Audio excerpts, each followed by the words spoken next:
s'emparer du deuxième, troisième chrono.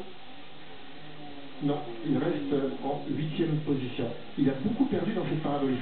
Donc il n'y a pas que Valentino Rossi qui se plaint, qui perd beaucoup de temps dans ce dernier virage. C'est étonnant. Ce dernier virage, cette parabolique, on y perd beaucoup de temps pour beaucoup de pilotes. Il était à 1/10, simplement. Ouh là là, oh là là. Ah ben là. Ah ça, Ivan Silva, si ça c'est pas du rattrapage pour le pilote de Raúl Romero. Alors là, il faudrait revenir presque à Mamola il y a très très longtemps pour voir des figures comme ça. Bon, c'était pas aussi spectaculaire que Randy Mamola, mais on en est pas loin. Ah, pas loin quand même là. Pas loin, pas loin. Ah, c'était joli. Ça illustre un petit peu ce qu'on disait tout à l'heure, ils sont, je sais pas quel terme employer, mais ils maîtrisent pas vraiment tout leur machine, leur pilotage à eux, ils sont à un niveau élevé, ils ont peut-être pas l'expérience nécessaire pour certains, hein, comme je disais tout à l'heure, des pétrous. Alors, non, elle est maîtrisée quand même, parce que au contraire. Commencez pas à critiquer les pilotes, c'est quand même les meilleurs pilotes du monde, Patrick Plisson. Si, là, on va critiquer là. On peut pas leur reprocher de ne pas attaquer, il a donné tout ce qu'il pouvait, c'est justement joli, je trouve. C'est vrai qu'il y a 2-3 pilotes qui ne donnaient pas l'impression de beaucoup donner. Ellison, donc sans difficulté. Son pilotage était effectivement, c'est vrai, très souple, très. On sent qu'il n'est pas dedans. Bon, Abraham, c'est la tête. On sait que ça va pas bien. Mais les autres, je peux vous assurer qu'ils se donnent, ils y vont. Même Colin Edwards, il est en 40.9, il n'y arrive pas. Bien sûr, au bord de la piste, ça y va. Hein. Ah, il reste un peu plus de 12 minutes avec une chute. Une double chute, il y a eu peut-être un accrochage, on va savoir dans quelques instants. Et au moins des deux pilotes qui restaient au sol.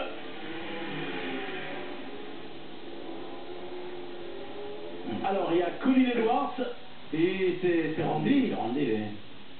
C'est Colin Edwards et Randy Depullier, malheureusement, ils sont très amis avec le Texan, souvent ils prennent l'avion ensemble. Qu'est-ce qui a bien pu se passer? Et là, c'est pas un fierté. Hein, drapeau rouge, oui. Du coup.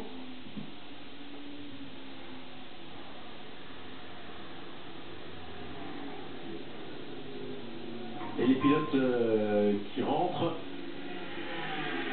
Bon, c'est normal, il fallait sauter drapeau rouge. Hein. On a bien vu que Colin Edwards était resté au sol pour l'instant. Alors, Cal Crutchlow est pour l'instant en 4e position. Romain Hussellot avait tout prévu.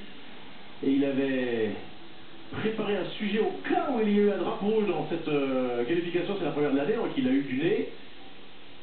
Cal Crutchlow qui a répondu à une question de son copain Sébastien Charpentier, qui a demandé à Cal Crutchlow s'il pensait pouvoir faire plusieurs podiums cette saison.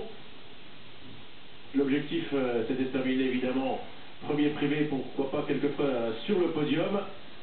On va revoir là d'abord ce qui s'est passé. La chute de Randy Depullier. Ah oui, qui va percuter Colin Edwards. Et le problème c'est qu'il ne le voit pas venir. Hein, donc il part malheureusement sur une civière, Colin Edwards. Ça c'est des images qu'on n'aime absolument pas voir.